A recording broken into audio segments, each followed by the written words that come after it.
Greetings and salutations, loyal viewers of this channel. My name is Sean, and yet again, we have another report of potential Venezuelan gang activity, potential Tren de Aragua activity out of those apartment complexes in Aurora, Colorado. And I just find it fascinating that you still have people to this very day that are in full denial of the existence of a problem based on a bunch of other factors that can exist and actually be true at the same time, because people don't want to believe that open borders have any consequences. So we're going to get into this, we're going to break this down, but before we do, I want to thank everybody who supports this channel via actualjusticewarrior.com/join. Give me the money. Give me the money. Okay. Let's turn our attention back to Colorado now, as we're learning more about 14 people who were detained by Aurora police in Colorado at an apartment complex that garnered national attention over the last few months. I want to put up this post here from the Aurora Police Department talking about this, as 14 people have been detained by Aurora police after officers responded to a report of a home invasion with weapons at the Edge at Lowry Apartments. This happened just before 2:30 in the morning overnight, as police patrol officers responded to a report of an armed home invasion. So if you'll remember, a couple of months before election season, this particular video of people who are suspected to be members of Tren de Aragua were caught breaking into an apartment in Aurora, Colorado, and this was part of what was reported by some as a larger scheme for them to take over this apartment, although people argue about the degree in which that apartment takeover actually occurred. And of course, the mainstream left-wing media had decided immediately that they were going to be in denial of this because illegal migrants are innocent baby angel Aladdins, and in reality, we can't actually talk about the problems and the gangs infiltrating the United States of America because that is actually racism, so they basically told you to shut up, you evil white racist. Now, of course, there were a myriad of alternative explanations for why this was a thing. I want to go through a few of them for you guys out there in the audience so you could hear the counter narrative to this Venezuelan gang takeover story, because I think it is important for you to get the whole entire story. And we actually talked about this on this channel before. Yeah, good morning to you both. And the neighbors who actually live in the Edge at Lowry Apartments, they actually had a rally yesterday to talk about all of this and say, hey, this is not what's going on. It's actually, this building's kind of a mess and the management company is not taking care of it. And they're asking specifically to talk to the Mayor Mike Kaufman, I should say, here in Aurora. And it sounds like the mayor is on board to chit chat about what's going on. Now, Mayor Mike Kaufman says there have been conversations of an emergency order to take over the complex, but he says that's a last resort. Now, those who live there, they tell us they have had no issues with gang activity, but say the real crime is the horrible living conditions they've been dealing with, like the mountains of trash, bed bugs, and even mice. And they say all of this happening without any help from the property management company. Now, this entire situation, we've had a change in narrative because of one instance. Everybody's just looking and assigning it to everybody else. We've been paying our rent. There's nobody in there who is asking us for money other than the owner. We have not had to pay anybody. We have not had any issues with security. We are not criminals. So as talked about on this channel, shortly after that video ended up going viral, you had a bunch of different people changing their positions on the issues at hand, and they started pushing this idea that in reality what was going on here was that the property manager was not properly maintaining the property, and essentially he decided that he was going to hire a PR firm to concoct this Venezuelan crime narrative in order to get out and obfuscate his ability to make repairs. And to be clear, there is some evidence of this property manager being absolutely terrible. Many of the properties under this management company have reported similar problems across the nation, across the state of Colorado, where this guy ends up owning property. So it would not be surprising to me if you have somebody who is in a very opportunistic way not making repairs on these particular properties. However, this ran counter to many of the statements that were issued by politicians like the mayor of Colorado, who was at first putting together a task force in order to break up the gangs. Mayor Kaufman says the problem is when Venezuelans come across the southern U.S. border, the U.S. can't get their criminal backgrounds like they can with migrants from other countries. That means some violent criminals are settling here. But the question is, why do the problems seem more prevalent in Aurora than other parts of the metro area like Denver? And then suddenly decided that there were no gangs, which I find to be incredibly odd. What is relevant is that there are criminals that seem to be working together that are committing crimes.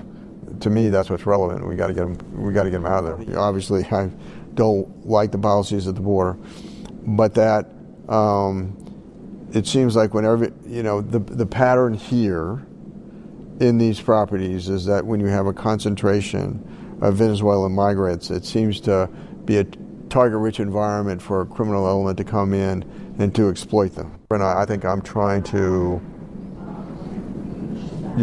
be realistic on how I portray this, but I am worried that there is a tendency inherently to exaggerate and to say this incident that's isolated to 3 buildings under the same ownership with the same people, concentration of Venezuelan migrants, is the city of Aurora, that the entire city is unsafe.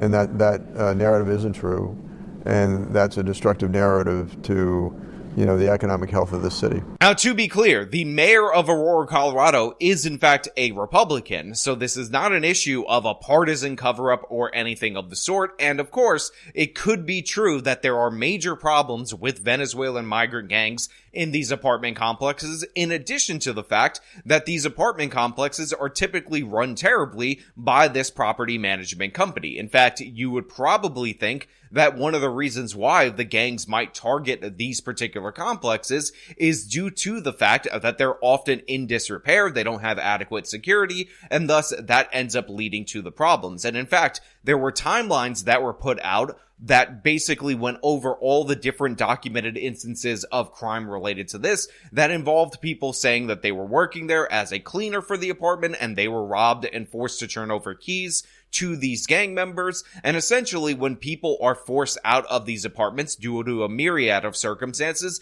new people end up moving in. And we also had the person who filmed that video, who had that security system, end up saying that yes, they were leaving not due to the disrepair and the dysfunction of the apartment, but due to the fact that gang activity was too prevalent in that area, and one day they woke up to find bullet holes in their car. The video was shot in the building where Cindy and Edward Romero lived until today.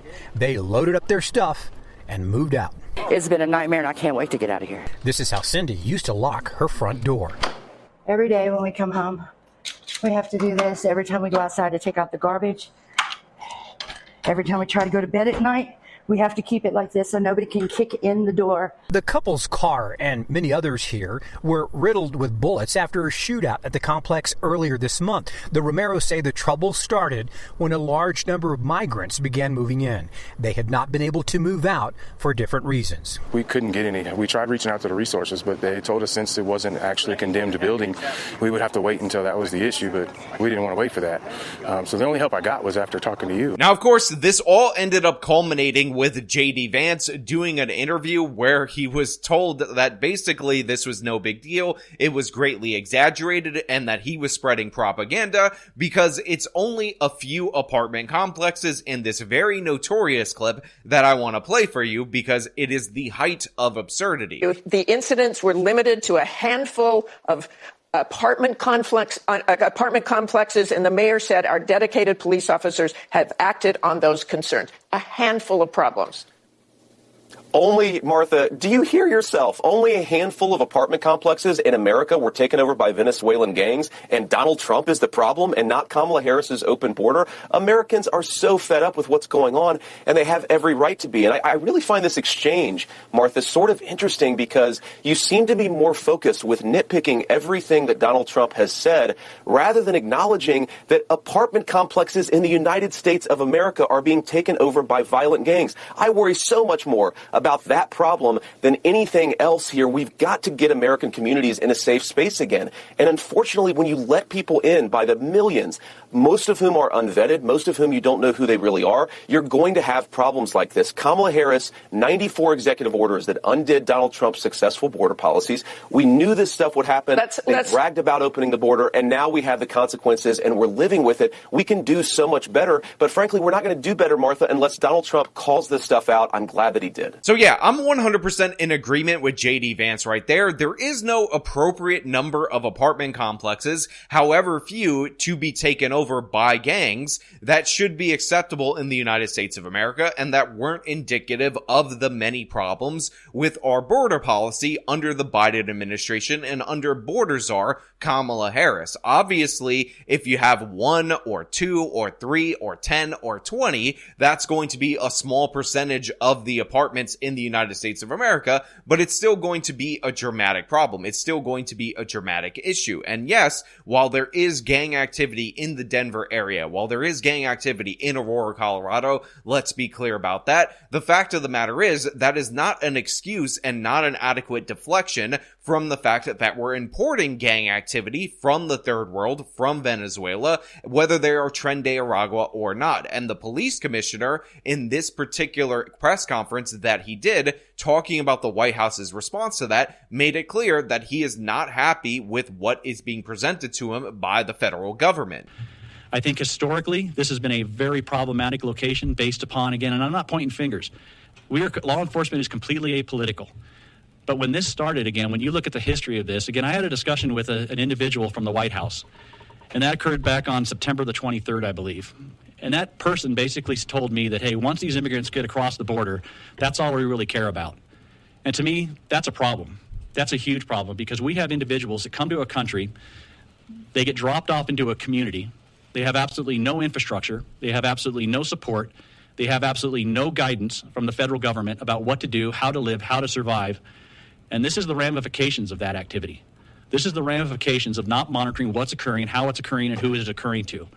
And so, Aurora, we are now in the process, as many other cities throughout this nation, of trying to pick up the pieces of an incredibly bad system that was in place. So in this current instance, they ended up detaining about 14 people who are unknown whether or not they're migrants at this point in time. This, by the way, is very common at the point of detention, at the point of arrest, for us to determine, because again, it's not like people are going to be forthcoming about their affiliation with a gang or forthcoming about their illegal immigration status. And essentially, they kidnapped multiple individuals who happen to be Venezuelan migrants as well. They did what the police chief ended up describing as torture. I would say anybody that's held against their will, I would say anybody that's bound is tortured. That was not a decision that they made. It was the fact of the incident. Again, they were pistol whipped, they were beat, they were mistreated. One of the male was actually stabbed. He had a stab wound. So does that fall in the category of torture for me? Yeah, it does. Chief, you used the word gang. These are members of TDA. Again, I can guarantee you, I will give you my expertise and my knowledge of what I believe. This is without question a gang incident. I don't know which gang they are affiliated with yet. It might be TDA. It could not be TDA. We will determine that, and we will find that out. But right now, as I said before, it is incredibly hard to identify specifically as TDA because there is no specific markers, there is no specific identifiers. Unless they self-identify as TDA, I am not going to say that they are TDA.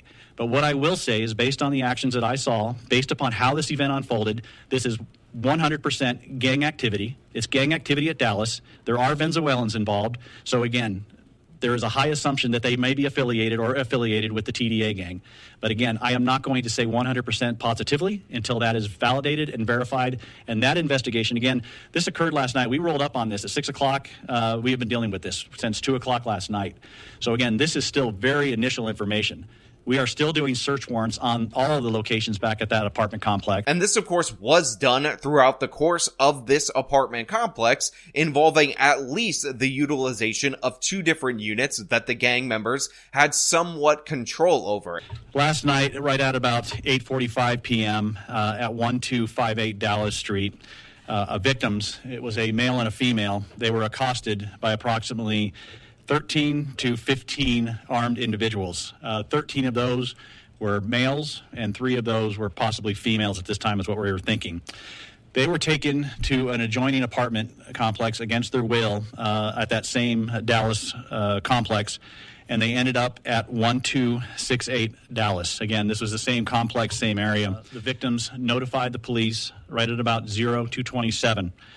Our officers immediately responded to that location. They made contact with the victims. They got initial information about what occurred, how it occurred, when it occurred, and where it occurred. And then ultimately, simultaneously, additional officers, Aurora police officers, responded to the actual crime scene. They locked down the apartment complex located at 1268 Dallas. They began a systematic search, and they ultimately made contacts with several different apartments. And they ultimately, in one apartment, located about 15 individuals that were inside there. Based upon the identifications, based upon what we know at this time, it appears that most of those individuals in that one apartment were involved in this terrible, terrible crime. And of course, this is one of the major problems that people don't talk about all that often with this gang activity in the United States of America, is that many a times these migrant gangs ultimately end up victimizing migrant populations. Now, many of people, again, are in full denial of whether or not this is a problem. They say this is no big deal, nothing to worry about. Oh my God, you're exaggerating so hard. There is no gang activity. Just shut up, shut your stupid face. But in reality, the American people are tired of being gaslit. They're tired of being lied to, and they're tired of being played for fools when it comes to these particular issues, because we can see the criminality unfold. It happens to keep making the news, and now people are still talking about it post the election. So the idea that this is a pre-election lie, to me, ends up fading more and more into the background. Now look, obviously we're going to get more details about the particular circumstances surrounding this case right here, but I think as of right now, we should have a clear mind on what is going down, or what is most likely to be going down in this Aurora, Colorado apartment complex. And by the way, there's 3 different apartment complexes that are under this property manager in which the claims of Venezuelan gang takeover are occurring, and I think this is what is most likely to be true as of right now, and that is gangs, including Venezuelan gangs, have infiltrated these various properties. Obviously, the criminal activity and extortion is going on to some degree, and this has caused a bunch of normal, ordinary tenants to move out. Again, we have heard from these normal, ordinary tenants themselves. They have produced their own videos with their own evidence and talked about the circumstances that they're dealing with. And it appears, in my opinion, that a bunch of migrants are moving into the vacated apartments and are likely squatting in those vacated apartments. Now, as per the idea that they're taking over and collecting all the rent money, that seems to be varying degrees of true depending on the sources that you look at. For instance, a lot of people are harping on somebody who said that they were essentially robbed for $20. $20 doesn't appear to be enough money for rent and doesn't appear to be enough money for an extortion scheme, but it is very possible, in my opinion, that some of the migrants that are essentially squatting on the vacated apartments are paying some money to these Venezuelan gangs for their residency. We also have instances of maintenance people being attacked, being jumped. We have people being robbed in these complexes for their keys. So I think this is a supported theory. That being said, I think for a large portion of the people who are still the ordinary tenants that were before the Venezuelan gang takeover, to whatever degree that you want to talk about, those people are likely not paying rent to the Venezuelan gangs. They are paying rent to the property management company, which is who they should be paying rent to. So essentially, you have a confluence of factors in that this building was probably in a significant state of disrepair. That's why the city of Aurora was going after them. That's why the state of Colorado was going after them. And in addition to that, that disrepair, that blight, has drawn in a lot of gang activity, because if you can move out of these apartments, you probably would, based on the disrepair and whatnot. So you have a vulnerable population, and when you have vulnerable populations, those people are often the very same people that are exploited by these Venezuelan gangs. Now, of course, we have this instance right here that we're going to get more details about. We're going to find out exactly why they were kidnapping these people, why they were torturing them, why they were going after them, and all that. And I think that eventually will lead us to find out that most of the perpetrators of this particular crime were illegal migrants, were Venezuelan, and may have been members of Tren de Aragua or members of affiliated gangs or different gangs in the nation of Venezuela, or that originated in the nation of Venezuela. That is essentially my assessment based on the facts that we have right now, when we will see over time as this comes more to the public eye,